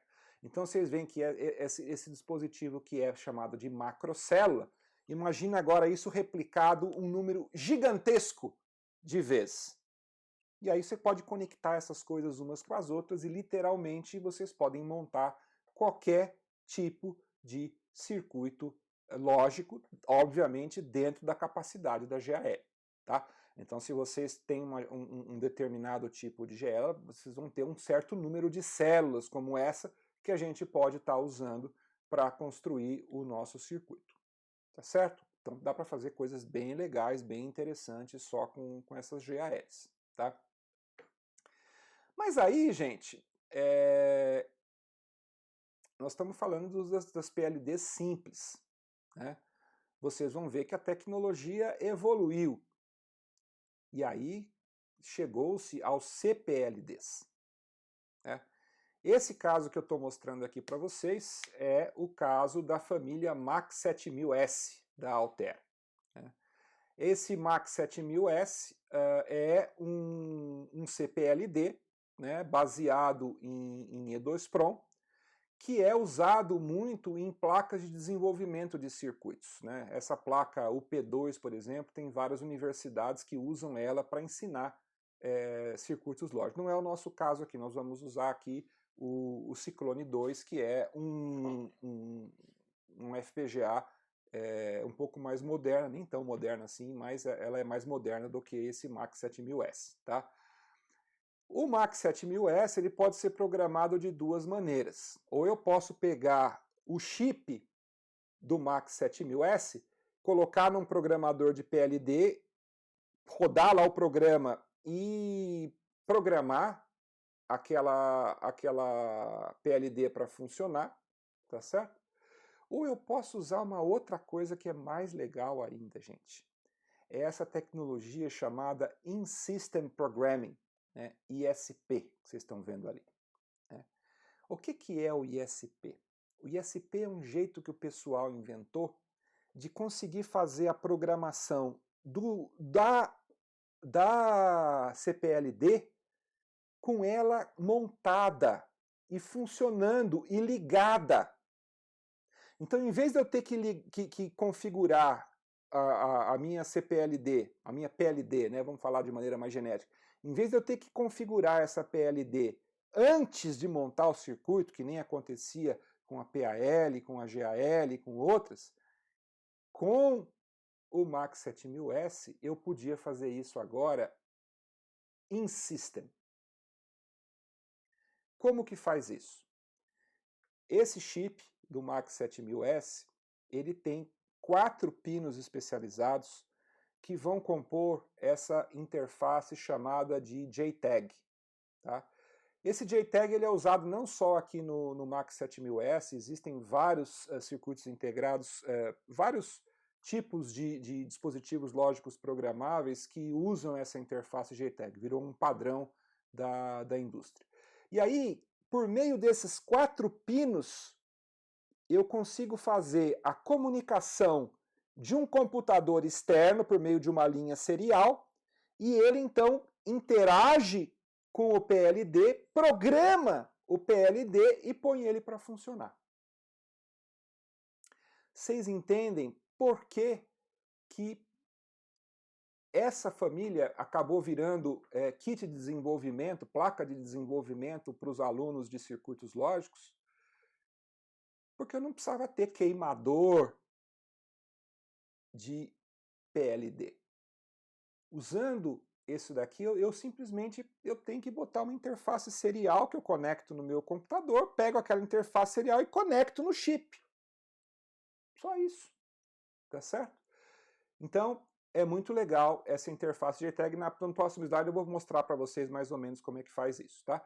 Esse chip aí, o EPM7128S, ele tem esse número 128, é a família 7000, e tem o 128 depois, porque ele tem 128 macrocélulas arranjada em 8 labs. Já vou mostrar para vocês direitinho o que é isso na sequência aqui. Mas por enquanto, vamos ver aqui essa história do In-System Programming, tá?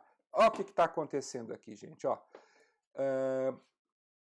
Eu estou usando esse 74LS244, que nada mais é do que um arranjo de tristates, tá certo? Ele simplesmente é um conjunto de tristates. E o mais importante aqui, tem uma parte aí de resistores de pull-up e tal, mas isso aí não é tão importante assim. O mais importante aqui é aquelas saídas ali que estão conectadas na minha CPLD, ali no EPM 7128 SLC84, que são aqueles TDI, TMS, TCK e do lado direito ali tem o TDO. São aqueles quatro pinos que compõem essa interface JTAG, tá? E do lado esquerdo, o que a gente tem ali, gente? Aquilo é um conector DB25 que pode ser conectado numa interface serial, tá certo? Então, essa interface serial está conectada num PC, num computador, eu vou ter um programa de computador lá que vai conversar com o meu PLD usando esse protocolo do JTAG e vai programar o PLD in system. Legal, né? Bem legal. Bom, mas vamos voltar para aquela história lá dos labs, tá certo? O que são esses labs, né? Labs são blocos de arranjos lógicos, tá? É uma espécie de granulação de portas lógicas que eu vou ter dentro do meu CPLD, tá certo? Então, um lab, que é um bloco, ele contém um conjunto de macrocélulas parecidas com aquelas que a gente viu lá na GAL, tá certo? Que vão ser o quê? Vão ser lá um circuito AND-OR, mais um registrador programável, né? O número de macrocélulas depende como é que chama? Do código do componente, né? Aquele 7128, tá certo? Ele vai ter um certo número de macrocélulas. Aí tem o 7064, o 7032, cada um deles vai ter um número de macrocélulas diferente, tá certo? Então esses blocos são os blocos aonde estão os meus componentes ali, todos os componentes que eu posso usar para programar o meu PLD. E para fazer a conexão, eu uso esse PIA, né, que é o Arranjo de Interconexão Programável, né? O PIA pode ser entendido aí como uma espécie de um barramento global que conecta qualquer fonte de sinal com qualquer destino dentro do dispositivo, tá? Incluindo todas as entradas e saídas também do circuito integrado, tá? Ele roteia os sinais lógicos entre labs, né? E cada lab pode receber até 36 sinais diferentes, tá certo? Aqui tem uma figurinha para vocês eventualmente terem uma ideia de como que funciona, né? Vocês vão ver que esse PIA, né, é aquele barramento que eu falei para vocês, que conecta todas as outras coisas.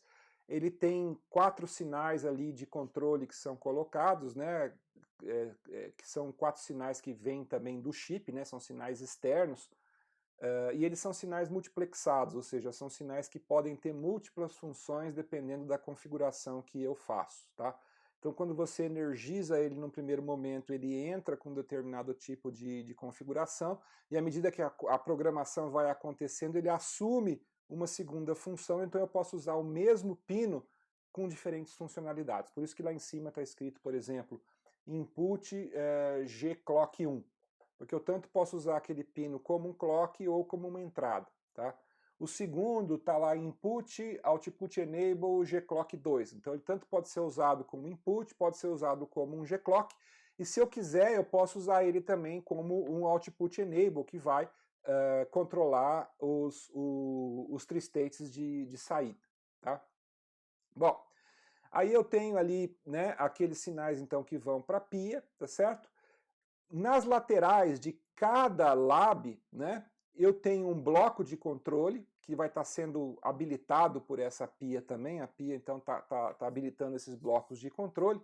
E esses blocos de controle vão fazer a conexão das entradas de entrada e saída, né, entradas ou saídas, que vão conectar com cada um daqueles labs, tá certo? E esse bloco de controle serve para a gente programar aquele pino para ser um pino de entrada, um pino de saída ou um pino de entrada e saída. Ele pode estar multiplexado em diferentes pontos do clock, ele pode estar como entrada ou como saída, tá certo? Enfim, é mais para vocês terem uma ideia, né, desses componentes aqui. A ideia não é vocês entenderem em detalhes como isso aqui funciona, mas ter uma noção geral de como que funciona como é que chama? Essa família MAX 7000, tá? Essa aqui é a macrocélula da família MAX 7000, então vocês vão ver ali que eu tenho ali do lado esquerdo aquele arranjo lógico que vai usar a linha de ANDs, a linha de ORs, tá certo? Aí eu tenho aqui no meio um conjunto aqui que tem um flip-flop, tem possibilidade de fazer clear, enfim, tem uma série de coisas aqui só para vocês entenderem. Isso aqui é bem parecido com aquela macrocélula da GAL. Ela é um pouquinho mais sofisticada, porque tem clock global, tem clear global, tem umas coisas a mais que não tem lá, mas é mais ou menos a mesma coisa, tá? Uma lógica combinacional mais uma lógica sequencial, tá? Legal. Na família MAX 7000, então, a programação é feita por um software especializado que é fornecido pelo fabricante, tá? Nesse caso aqui, a Altera ela usa esse software Quartus 2 para toda uma gama de PLDs que eles fabricam, tá certo? Desde essa família MAX 7000, que é uma família relativamente bem antiga, tá certo? Até os CPLDs e as FPGAs mais modernas, tá certo? E, além de tudo, esse dispositivo MAX 7000 possui uma opção de configuração entre economia de energia e velocidade. Então eu posso, dependendo do uso que eu vou fazer do meu chip, eu posso programar para ele ser mais econômico, ele vai ser mais lento, né? Ou eu posso programar ele para ser mais rápido, ele vai gastar mais energia, então eu posso ter alta potência, baixa potência, eu posso estar combinando isso de duas maneiras diferentes e fazer com que o meu circuito funcione da maneira que eu preciso na minha aplicação, tá? Aí depois eu coloquei aquela tabelinha ali para vocês terem uma ideia, né, dos diferentes códigos aí da família MAX 7000. Né, o EPM 7032 tem 600 portas, 32 macrocélulas, 2 labs e 36 pinos disponíveis para o usuário. Né? Aquele que a gente mostrou lá, o EPM 7128, ele tem 2.500 portas, vocês veem que é bastante, né? 128 macrocélulas, 8 labs e 100 portas. Eu posso ter 100 pinos para entrada e saída, tá? Na verdade não é bem pino, porque alguns deles são multiplexados, mas eu tenho ali 100 conexões, 100 entradas e saídas que eu posso fazer usando esse EPM 7128S, tá? Então assim, mesmo sendo um PLD bem antigo, né? Olha quanta coisa que dá para fazer com ele aqui. Né? Para quem é robista, que gosta de construir circuitos eletrônicos, circuitos digitais, é um ponto que pode ser experimentado, tá? Brincar. Tem outros que são mais interessantes do que esse aqui, mas esse aqui é muito barato, porque é muito antigo, né? Então acaba sendo barato. Aqui só para vocês terem uma ideia, né? Do lado esquerdo ali eu tenho o chip, né? o MAX 7000. E do lado direito eu tenho uma placa de desenvolvimento. Né? O que é uma placa de desenvolvimento? É uma placa que eu posso utilizar para testar um certo circuito que eu estou programando a minha PLD para conectar. Tá certo? Então vocês veem que tem alguns botõezinhos, né, de push button que eu posso estar usando para setar certos sinais do jeito que eu quero. Eu tenho ali uns deep switch, que são umas chavinhas que eu posso colocar uma determinada configuração que eu quero. tenho ali uns displays ali em cima, né, em que eu posso visualizar algum tipo de informação que pode ser importante para mim. Vocês percebem que tem aqui um conector de rede, outro conector ali deve ser um conector serial. Tem inclusive um conector de vídeo, eu posso conectar um monitor de vídeo direto em cima dessa plaquinha de desenvolvimento e enxergar o que está acontecendo dentro dela.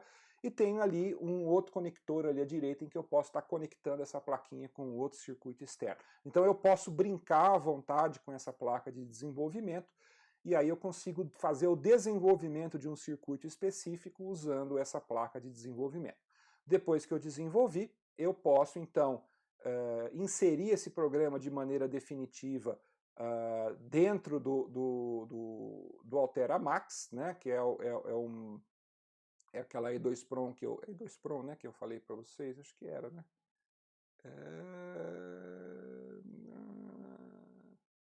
Agora eu estou na dúvida se é do E2Prom ou se é E2Prom, baseado em E2Prom. Então eu posso colocar o programa definitivo, a configuração definitiva no chip, e aí posso colocar o chip numa placa de aplicação para ela fazer alguma coisa que eu quero. Tá certo? Então, poderia fazer em System também, tá? Mas dá para fazer as duas coisas aqui. Normalmente a gente faz em System no desenvolvimento, aí depois usa a programação para colocar ali quando você quer em produção. Por exemplo, se eu quiser usar esse chip aí para um controlador de porta, por exemplo, posso fazer isso, né? E ele ficaria sempre com aquele programa, sempre executando aquele programa de maneira definitiva, tá? Aqui nós temos um outro chip, né, um pouquinho mais moderno, que é a família Max-2 da Altera. Ela possui uma arquitetura bem diferente, né, ela usa o que eles chamam aí de uma arquitetura de LUT, né, Lookup Table, e uma estrutura de roteamento de sinais de linhas e colunas, que é um pouquinho mais eficiente do que o Max. Esse LUT gera funções lógicas armazenando os resultados da saída da função em uma memória baseada numa RAM estática. Tá? Então percebam, enquanto o Max usava uma E2Prom para configuração e para programação, o Max-2 trabalha com uma RAM estática, tá certo? Atuando como tabela verdade da função lógica. Essa RAM estática ela é muito mais rápida que os dispositivos baseados em E2Prom, então eu posso fazer com que esses circuitos que são construídos com a família Max trabalhem com sinais que precisam de uma velocidade maior que eu não sou capaz de fazer operar lá com o Max, tá certo? Mas a RAM é volátil, né? Quando você desliga, ele perde, e eu não quero perder, eu quero manter ali o meu programa ali dentro. Então o que eu faço? Para conseguir uma não volatilidade, as informações de configuração elas são armazenadas numa memória flash, né, que é chamada de CFM, Configuration Flash Memory, e quando você energiza o meu chip, ele copia da memória flash para a RAM e ele executa aquilo tudo dentro da RAM estática. Tá? Então eu ganho a velocidade da RAM ao mesmo tempo que eu tenho a conveniência de ter o programa, vamos assim dizer, perene colocado ali na CFM, na memória flash. Tá certo? Legal.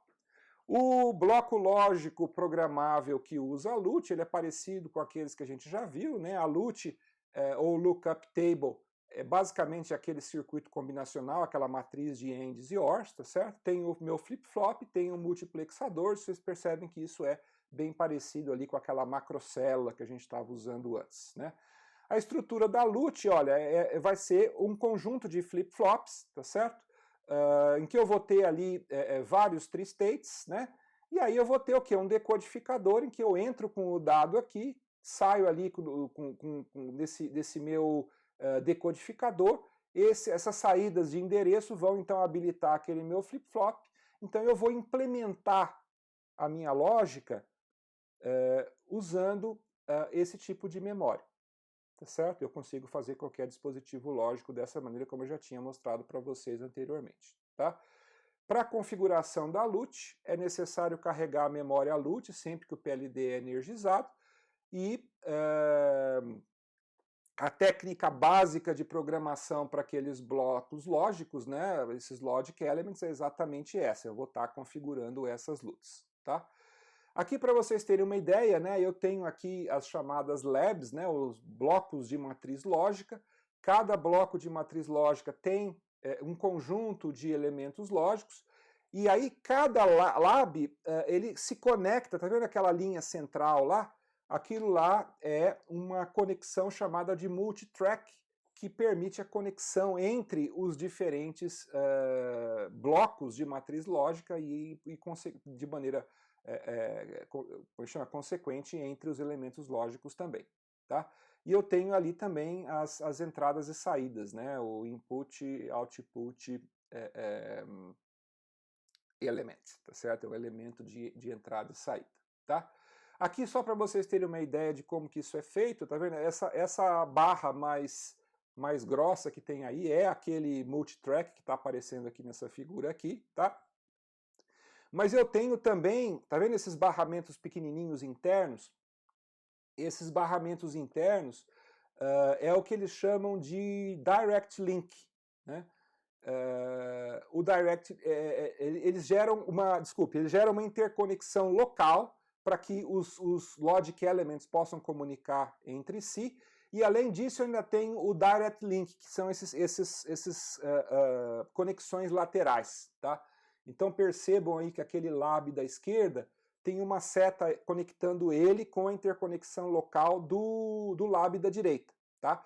Cada lab tem o seu barramento local, e ele tem também o direct link, que permite ligar com o barramento local do lab adjacente, tá certo? Tudo isso para poder ter aquela estrutura de array, para poder estar construindo isso dentro do meu CI, tá? Aqui, só para vocês também terem uma ideia, o chip aqui do Max 2, e aqui tem também uma plaquinha de desenvolvimento com o Max 2. Tá? Essa plaquinha é um pouquinho pior do que aquela outra, essa que você tem que conectar tudo ali nos conectores, tá? Não tem botão, não tem display, não tem nada disso aqui. Tá? Simplesmente que eu queria mostrar para vocês uma plaquinha, não porque essa seja melhor ou qualquer coisa disso. Tá? Por fim, nós temos a família Ciclone da Altera, que é uma família um pouco mais moderna, mas também quando a gente fala de moderno, nós estamos falando de uma tecnologia que tem quase 30 anos, se não tiver mais, tá certo? Então é moderno em termos, vai ser moderno, mas é provavelmente mais velho do que vocês que estão assistindo essa aula aqui, tá? Essa família Ciclone, ela na verdade é um conjunto de 4 subfamílias de FPGAs. Então, enquanto a família Max, eles se autodenominavam CPLD, a família Ciclone já é um FPGA, porque ela é construída naquela outra filosofia que eu comentei com vocês lá atrás. Aí tem o Ciclone, Ciclone 2, Ciclone 3, Ciclone 4. Eles foram sendo desenvolvidos em sequência, então o piorzinho é o Ciclone, depois veio o Ciclone 2, né? Aí melhorou, virou o Ciclone 3, aí melhorou e virou o Ciclone 4. Tá? Então essas famílias, elas estão aí em ordem crescente, aonde tem maior integração, melhor desempenho, melhor consumo de energia e menor custo. Tá? Então, assim, por incrível que pareça, um Ciclone 4 hoje é mais barato do que um Ciclone 2, que é o mais antigo e pior, tá certo? Inclusive é um negócio muito interessante, porque os kits educacionais que a gente tem aqui na Unicamp são feitos à base do Ciclone 2, né? E aí, ao longo dos anos, esses kits foram queimando e a coordenação de graduação teve que fazer reposições, né? E por incrível que pareça, a placa de desenvolvimento do Ciclone 2 era mais cara do que a placa de desenvolvimento do Ciclone 4. Tá certo? Mas como precisava repor para ficar igualzinho, o pessoal acabou comprando essa placa, né? Paciência, tá certo? Para a família Ciclone, a gente tem também uma sequência de placas de desenvolvimento, né? O DE0, se não me engano, é para o Ciclone. O DE1 é a placa que a gente tem aqui, é para o Ciclone 2. E esse DE2, eu não tenho certeza, eu acho que ele é para o Ciclone 4, mas eu não vou jurar. Depois vocês podem até procurar na internet para poder tirar a dúvida. tá? A arquitetura básica do Ciclone 2 é, de certa forma, similar à da família Max2, ou seja, funções lógicas implementadas naqueles elementos lógicos, os LEs, que contém uma LUT, né, um lookup table baseado numa RAM estática e um registrador programável na forma de flip-flops.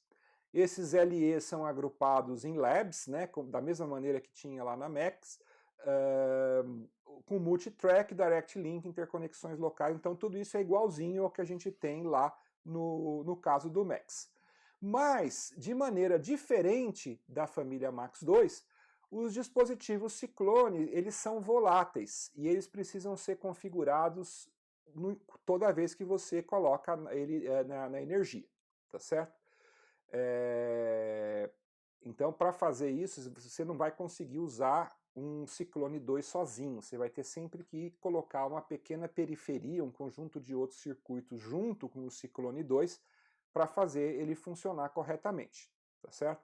Isso pode ser feito por um controlador externo, como um outro PLD mais simples, que seja não volátil, ou até mesmo um microprocessador, um dispositivo de memória de configuração, ou, né, como aquela memória flash que a gente tinha lá no Max 2, ou um cabo de download de um PC, eu posso estar carregando a minha programação do PLD cada vez que eu vou usar, tá certo?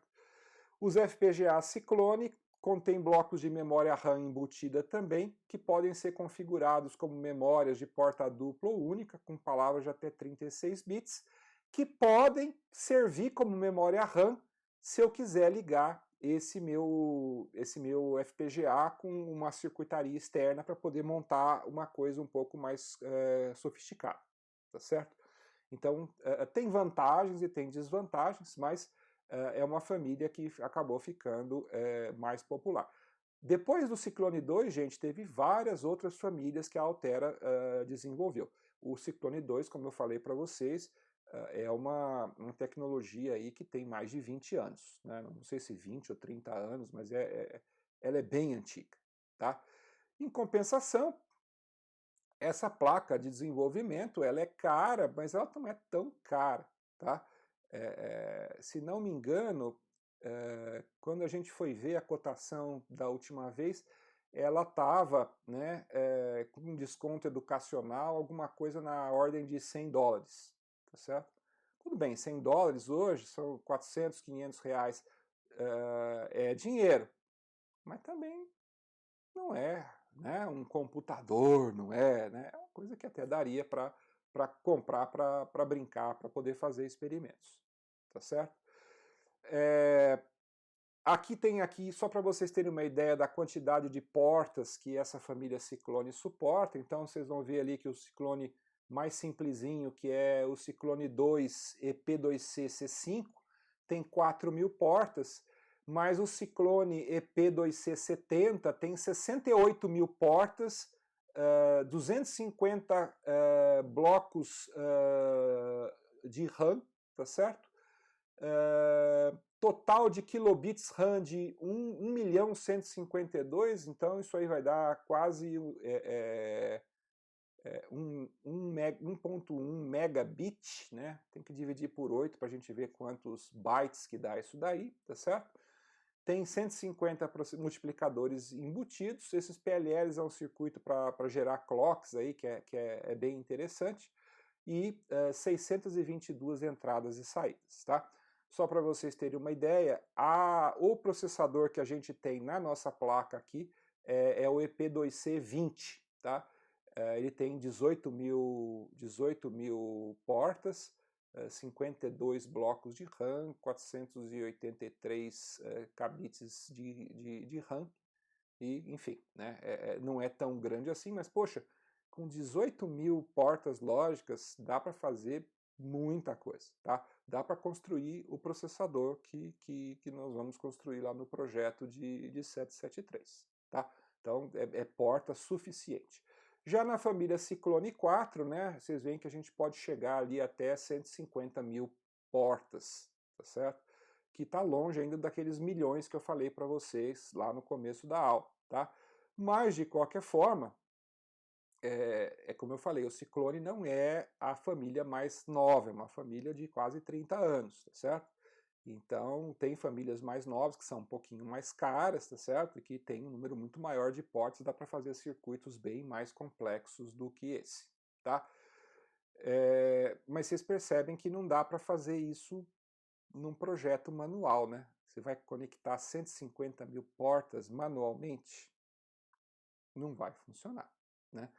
Então, só dá para construir circuitos usando esses PLDs mais modernos, né, essas FPGAs, por exemplo, usando um software de apoio, né? Esse software, por exemplo, pode pegar um circuitinho e copiar várias vezes ele mesmo, então eu consigo fazer coisas interessantes aí usando essas ferramentas de desenvolvimento, tá?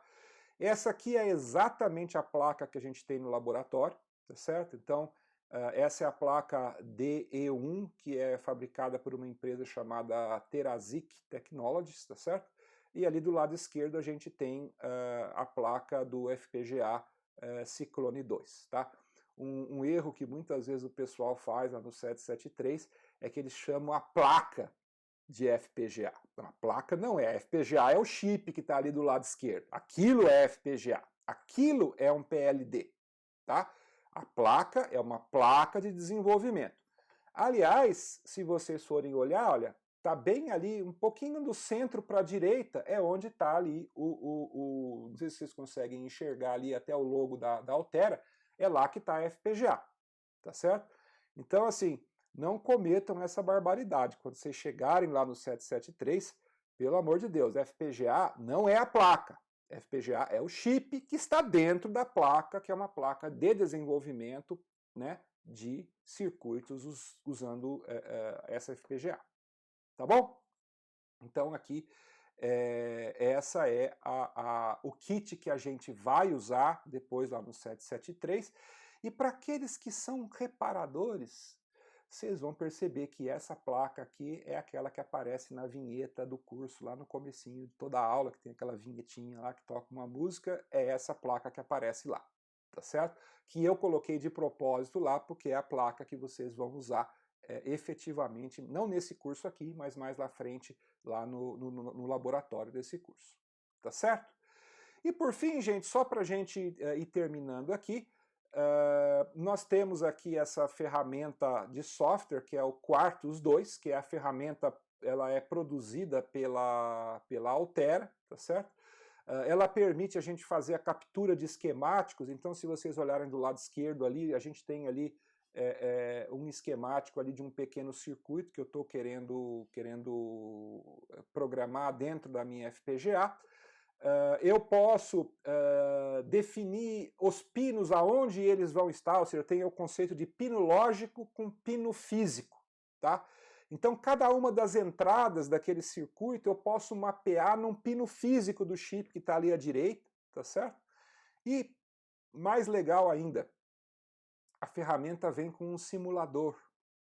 Então eu posso tanto pegar esse circuito, colocar lá na FPGA e rodar ele na FPGA o circuito verdadeiro, quanto eu posso fazer uma simulação e eu vou ter ali um gráfico de ondas como aquele que está colocado ali em cima, onde a gente pode ir conferindo, né, ver se as coisas estão funcionando corretamente, tá?